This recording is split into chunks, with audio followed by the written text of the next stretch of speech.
Well, good morning, everyone. Welcome to day 28 of the Lean and Clean Challenge. So, first of all, little happy dance. So I bought some pants. I buy my jeans at a company called Fleet Farm because I wear boy pants and boy jeans, and I don't, they're just less expensive to get them there.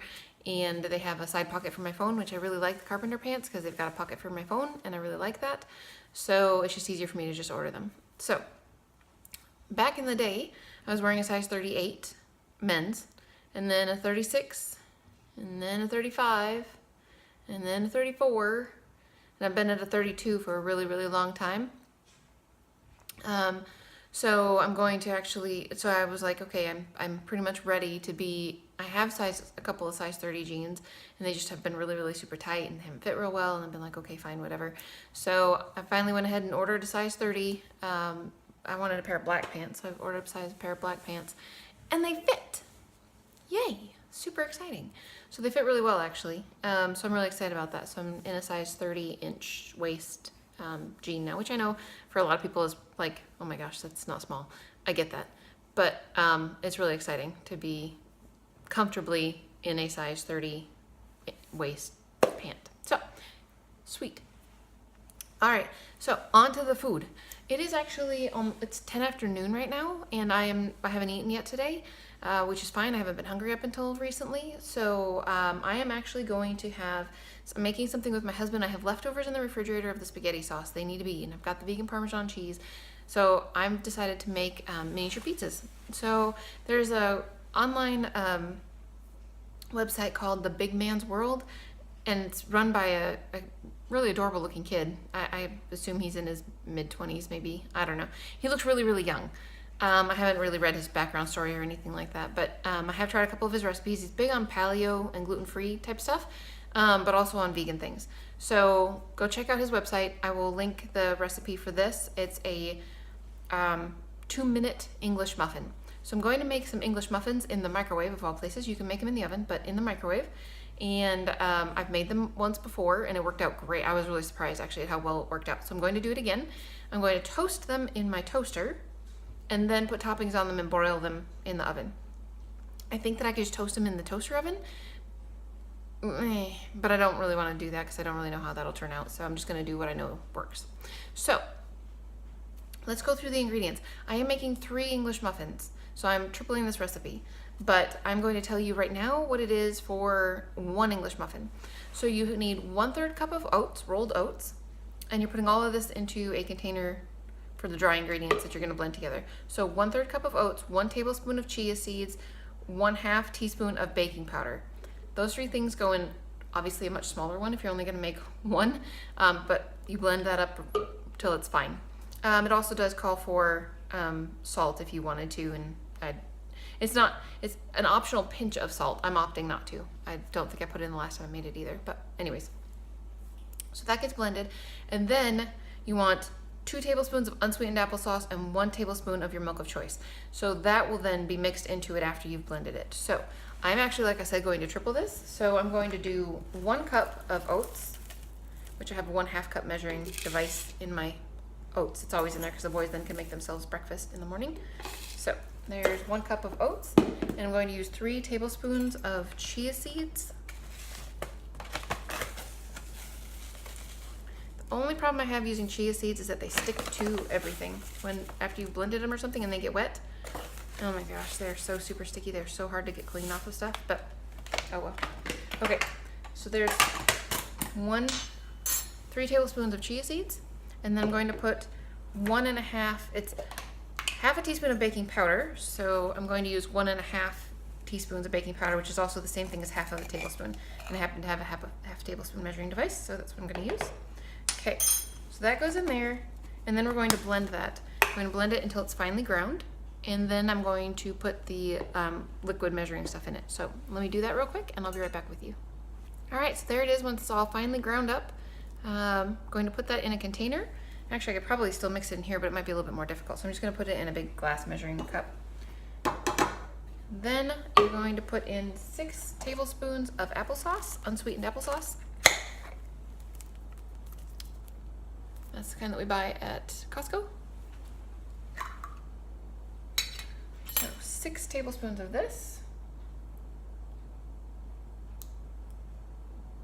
3, 4, 5, 6. Okay.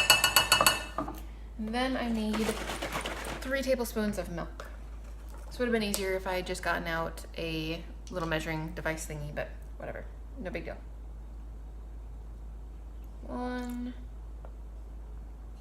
2, 3. Guess I'll just set that on the counter. Okay. So now I'm going to mix this together. I think I'm going to use a fork. Not 100% sure what's necessary to mix this together. I don't remember, so I'm just going to use a fork. But this is mixing it up, mixing it up.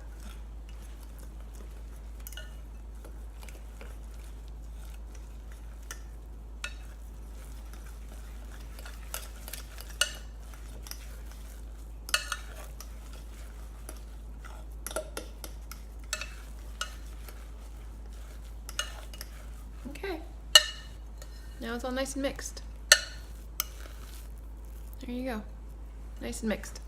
So you transfer this into, it's called a ramekin, and then flatten it. Normally I would use one of my round ones. I don't know where they are. There's none of them in the closet. So I'm gonna use 3 square ones. We're gonna square English muffin pizzas, which, whatever. I don't think it will affect the taste at all. So I'm going to do that. I'm going to put that into the 3 different containers, and then you microwave it on high for 2 minutes. It says let it cool for about 5 minutes before you remove it from the ramekin, slice it, and then put it in the toaster. So I think that I remember last time that I did this, that I microwaved it for 2 minutes, and then it was still kind of funky, weird, goopy-ish, so I microwaved it for a little bit longer. I'm not 100% sure about that, so I'm gonna go divide this up and microwave it, and then I will come back and show you what it looks like when it's microwaved, and if I need it a little bit longer, I'll let you know. But I'll be back in just a minute. All right, guys, so these look fabulous. I did not cook them anymore. I cooked them for 2 minutes, let them sit in the microwave with a timer for 5 minutes, and took them out.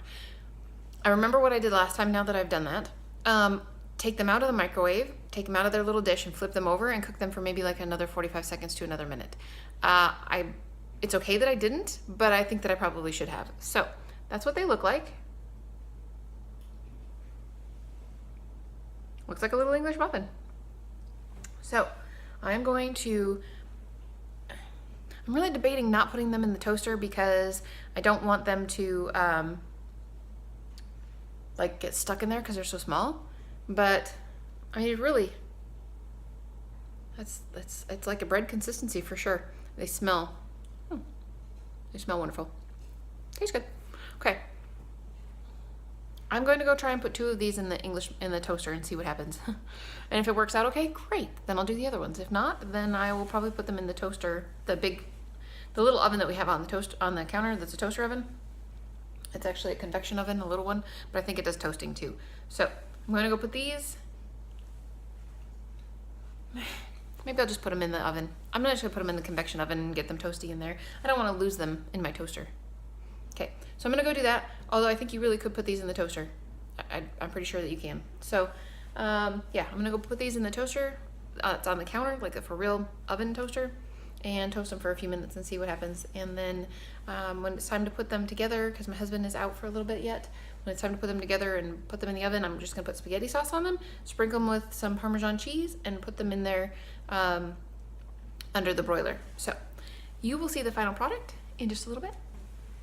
All right, guys, real quick, absolute last second, I decided to change my mind. I did put them in the toaster on the counter, just a little regular pop-up toaster, and they did just fine. So the other set is still in there, but I mean, they're nice and crunchy and toasty, and they didn't fall through the bottom, and they're absolutely fine. So that totally worked. I would recommend that you do it that way because it was easy. So there we go. Alrighty, guys, so they're beautiful little pizzas. Isn't that awesome? So got compliant spaghetti sauce, compliant English muffins, some vegan Parmesan cheese that's compliant, SOS free. Probably a little bit higher in fat than some of the meals that Hannah might have preferred for you, because it's got the chia seeds and it's got the soy curls and it's got the cashews. So probably a little bit higher in fat than you would normally do. So you just gotta make sure the rest of your day is pretty healthy. But anyway, that is it for me for lunch. I'm gonna go eat with my family, and I will talk to you guys again later. Alrighty guys, so it is supper time and we are doing something very simple and easy, not easy because it took me a long time to put together because it was just me, but fairly simple though. It's not too hard to put together. So we're having sushi for supper, which you know is something I absolutely love. So I've got sweet potato in there and some avocado and carrots and cucumber and chives and scallion and rice. So that's what we're having for supper. My little sushi rolls are not playing nicely there, doing stuff like that, which is not super conducive for cutting them because they're everywhere. But anyway, that's what we're having for supper. This is 3 rolls. I'm not sure if I'm gonna be able to eat all 3 of them, but I'm gonna give it a shot because it's gonna be delicious. So anyway, I will talk to you guys again later. Hope you're having a great day.